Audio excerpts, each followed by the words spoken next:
Hello बच्चों, अभी जो मैं क्वेश्चंस एक्सप्लेन करने वाला हूँ, ये क्वेश्चन मैंने आर.एस. अग्रवाल बुक से लिया हूँ और ये क्लास 10 का क्वेश्चन है।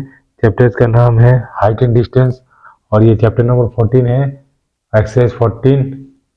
ये question number 27 has absorb from the top of A light house 100 meters above sea levels, the angle of depressions of a ship sailing directly toward it changes from 30 degree to 60 degree.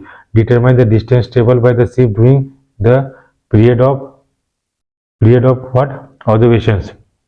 देखिए questions में क्या बोल रहा है कि questions में बोल रहा है कि मान लीजिए ये समंदर है, ठीक है। तो समंदर के किनारे एक लाइट हाउस है, मतलब ये this is the light house है। तो क्या है, कोई ऑब्जर्वर है जो लाइट हाउस के ऊपर बैठा हुआ है। वो दो शिप्स को देख रहा है, ठीक है। दो शिप्स को देख रहा है जो 30 डिग्री और 60 डिग्री एंगल्स बनाता है। मान लीजिए एक शिप यहाँ पे है, पॉइंट मान लीजिए ये AB क्या है, that is height of the light house. तो मान लीजिए डी पॉइंट पे एक शिप है। तो डी पॉइंट पे शिप है, जो वो ऊपर से देखता है, तो एंगल ऑफ डिप्रेशन कितना बनाता है, दैट इज 30 डिग्री है, ठीक है। ये 30 डिग्री बनाता है।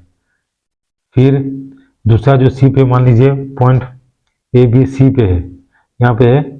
तो जो एंगल ऑफ डिप्रेशन बनाता है कितना, वो 60 डिग्री बनाता है, ठीक है। ये 60 डिग्री बनाता है। तो क्वेश्चन में पूछा है कि determine the distance travel by the ship during the period of observation. तो मतलब कि जो 30 डिग्री से 60 डिग्री आने में वो कितना डिस्टेंस कवर कर रहा है, वो हम लोग को निकालने के लिए बोल रहा है, ठीक है। तो हम लोग क्या करते हैं, हम लोग देखिए AB हाइट है, तो इसको AB का जो डिस्टेंस लाइट हाउस का जो हाइट दिया है कितना है, 100 मीटर दिया हुआ है, ठीक है। तो अभी क्या DC को x मान लेते हैं और DC को y मानते हैं और BC को x मानते हैं। अब ये एंगल 30 डिग्री है, तो ये एंगल कितना होगा, 30 डिग्री होगा। तो ये एंगल कितना होगा, 60 डिग्री। रीजन क्या होगा, अल्टरनेट इंटीरियर एंगल होगा, ठीक है। अब हम क्या करते हैं, हम अब इसका वैल्यूज निकालते हैं, ठीक है। तो पहला क्या लेते हैं, in triangle that is ABC, in triangle ACB करते हैं, ACB, ठीक है। तो यहाँ पे क्या हो गया, tan 60 degree equal to how much, AB bye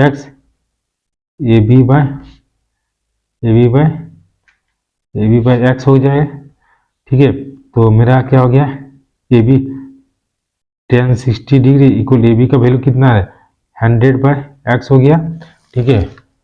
100/x हो गया। अब हम क्या करते हैं,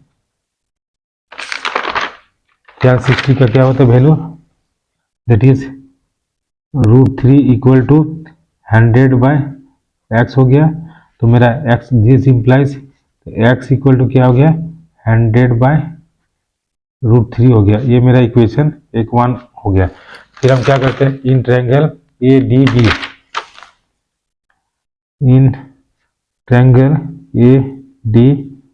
लेते हैं, इन ट्रायंगल ADB। तो tan 30 equal to what, tan 30 degree equal to how much, tan 30 equal to क्या हो गया, AB/DB, करेक्ट ना। तो AB का वैल्यू कितना दिया है, दैट इज 100 दिया है, और DB का क्या है, DC प्लस CB, मतलब इसका कितना हो गया, y+x हो गया, ठीक है।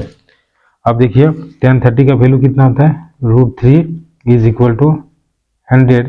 अब बताइए कि इतना हो गया, तो y+x का वैल्यू कितना हो गया, 100√3 हो गया। ये हो गया, पुट कर दिए, ठीक है।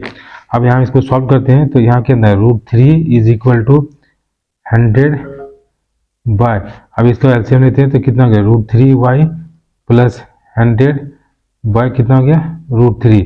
तो दैट इम्प्लाइज ये कितना होगा, ऊपर चला गया तो 100√3 हो गया, अब बाय √3y प्लस 100 हो गया। ठीक है, ये 100 हो गया, तो मेरा √3 is equal to how much, √3 is equal to 100√3 by √3y और प्लस 100 हो गया। अब इसको हम क्रॉस मल्टीपल करते हैं तो कितना हो गया √3 into √3 3y plus 100√3 is equal to 100 no, यहाँ पे देखिए √3 आया कॉमन, कितना आया √3, DC plus DB equal to that is 100√3, तो y प्लस DC प्लस इतना DC प्लस √3 आया तो DC प्लस 100√3, सॉरी 1030 का 1/√3 होता है ना, सॉरी यहाँ पे रॉन्ग हुआ, 1030 का दैट इज 1/√3, तो यहाँ पे कितना 1/√3 हो गया, तो यहाँ पे जो मेरा है 1/√3 होगा, तो यहाँ पे थोड़ा मेरा मिस्टेक्स हुआ, that is cross multiple √3y plus 100 is equal to 100 into 3 हो जाएगा, तो √3y is equal to how much 300 minus 100 होगा, करेक्ट। तभी √3y इज इक्वल टू कितना हो गया 200 हो गया, तो y equal to 200 by √3, simplify करते हैं √3 बाय √3, तो ये कितना हो गया 200√3 बाय 3 हो गया। अब इसको हम सॉल्व करते हैं, तो इसको हम कैसे सॉल्व करेंगे, that is equal to 200 into √3 1.732 by 3, तो कितना हो गया ये, दैट इज 200 इंटू 1.732 और divided by 3, that is equal to कितना हो गया मेरा, hello, that is equal to how much 346, 200 into √3 divided by 3, तो 200 इंटू 1.732 और divided by 3, that is equal to 115.46 metre. तो मतलब मेरा y का वैल्यू कितना, मेरा y का वैल्यू कितना आ गया, y इक्वल टू 115.46 मीटर। तो क्वेश्चन में यही पूछ रहा था कि जो शिप है वो क्या है कि 30 डिग्री से 60 डिग्री, मतलब इस पॉइंट डी से पॉइंट सी आने में उसको कितना डिस्टेंस कवर करना पड़ रहा है, तो इसको ताकि वो 30 डिग्री से 60 डिग्री में कन्वर्ट हो रहा है, तो y इक्वल टू कितना हो गया 115.464। So this is the answer of this question. Thank you for watching this video and have a nice day.